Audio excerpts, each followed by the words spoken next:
In the summer of 1963, the small town of Willow Creek, Alabama, looked peaceful from a distance. White houses with wide porches sat beneath tall oak trees, and the river that cut through town glistened under the southern sun. But beneath that calm surface lived a divide that everyone knew about but rarely spoke aloud. The town had 2 schools, 2 churches, 2 diners, and even 2 water fountains. One for white people, one for black people. The line between them wasn't just painted on signs, it was carved into the minds of everyone who lived there. At the center of Willow Creek stood an old iron bridge called Freedom Crossing. Officially, it connected the 2 sides of town. In reality, it was a boundary. Black families lived on the east side, white families lived on the west. People crossed it for work, but rarely for anything else. And everyone knew something important about that bridge.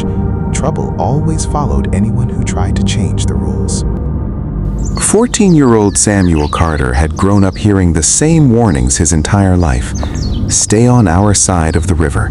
Don't make trouble. Keep your head down. Samuel's father worked long hours at a lumber mill owned by a wealthy white businessman named Thomas Whitmore. Whitmore was the most powerful man in Willow Creek. He owned the mill, he owned most of the land, and many people whispered that he even controlled the sheriff. Samuel didn't understand the hatred that shaped his town.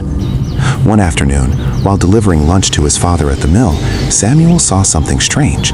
Whitmore's young son, Daniel, stood alone outside the warehouse, trying unsuccessfully to lift a fallen wooden beam. Samuel hesitated. Helping a white boy could get him into trouble, but leaving him struggling felt wrong. So Samuel stepped forward. Without a word, the 2 boys lifted the beam together. Daniel wiped sweat from his forehead and looked at Samuel. "Thanks," he said.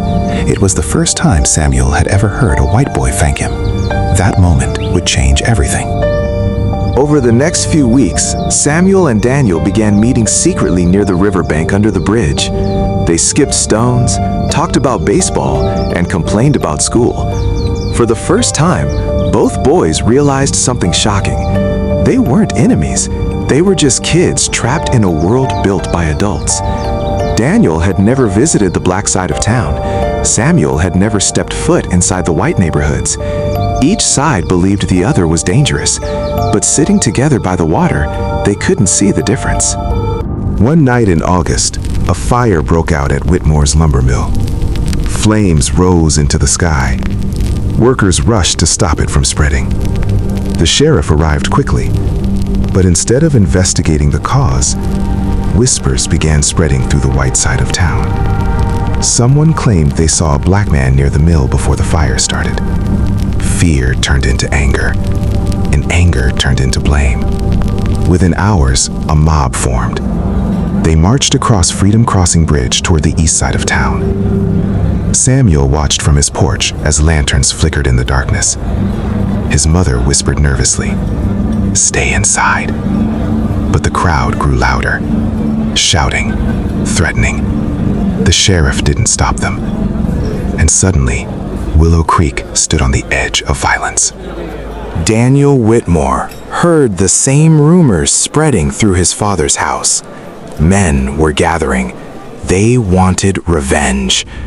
But Daniel knew something the others didn't. Earlier that evening, he had been playing near the mill. He had seen sparks fly from a broken machine inside the warehouse. The fire had been an accident. No one from Samuel's community had started it. If Daniel stayed silent, innocent people could suffer. But speaking the truth meant standing against his own father and the angry men of Willow Creek. Daniel ran straight toward the bridge. The mob reached the middle of the bridge just as Daniel pushed through the crowd. "Stop!" he shouted. Men turned in shock. His father grabbed his arm. "Daniel, go home." But Daniel refused. "I saw what happened," he said loudly. "The fire wasn't started by anyone. A machine sparked in the warehouse." Silence fell across the bridge. The sheriff looked uneasy. Whitmore's face turned pale, because if Daniel was telling the truth, the entire mob had crossed the river to punish innocent people. Slowly, one lantern after another lowered, and for the first time in Willow Creek's history, the bridge that divided the town also stopped a tragedy.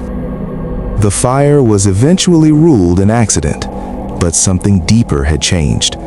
Word spread about the moment on Freedom Crossing, about a black boy who helped a white boy, and a white boy who stood against hatred.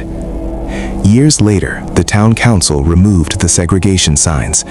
The bridge remained, but people began calling it something new, the bridge that chose courage. And long after Samuel and Daniel grew old, their story reminded Willow Creek of a powerful truth. Sometimes, history doesn't change because of governments or speeches. Sometimes, it changes because two young people refuse to believe the world must stay divided. Hit subscribe.